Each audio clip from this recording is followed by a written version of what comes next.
All right, so welcome back in. It's been a little bit, some crazy schedules, right? So getting in here, look at it again. Couple of things that we want to start with that address. So main thing is I feel like you're getting really narrow with your stance. Do you feel like you've been getting a little bit more narrow with your stance, or?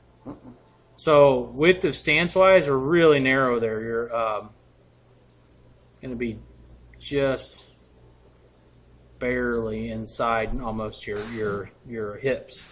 I would like maybe just a little bit wider. We are trying to swing a lot harder at the ball. Typically, you're trying to build a lot more or generate a lot more power. And sometimes when you start narrowing the stance down, it causes a lot of extra issues. But one of the main things it does is with the turns and the tilts and the swing.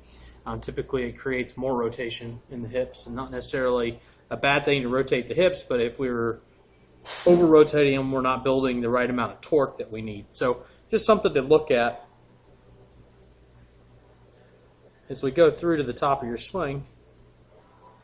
I like that you're building that space there now. So the width that we talked about forever between your hands and your head, you're actually getting that now.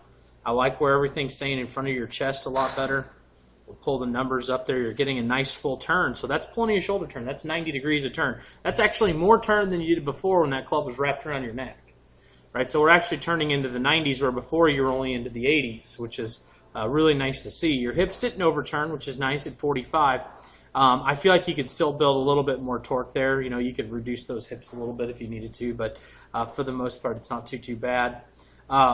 Tilt-wise, we're still a lot of tilt in the shoulders there. So we're not going to worry about those down there. The shoulder tilted 47 degrees, so this is something that we've talked about before a little bit, but never really fixed it. We never really talked about trying to change it. I think it's something that we might start getting into a little bit as we go.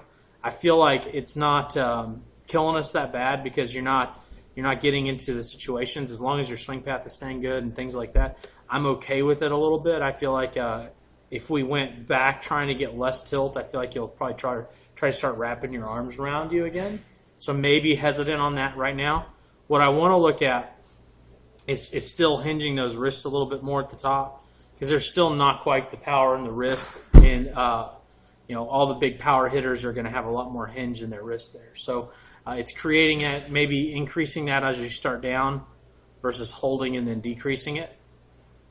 At impact, it looks a whole lot better. So, all that work you did at impact, it's looking good.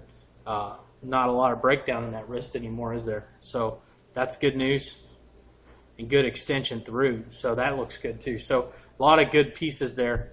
We just still have a little bit of work to do here and there.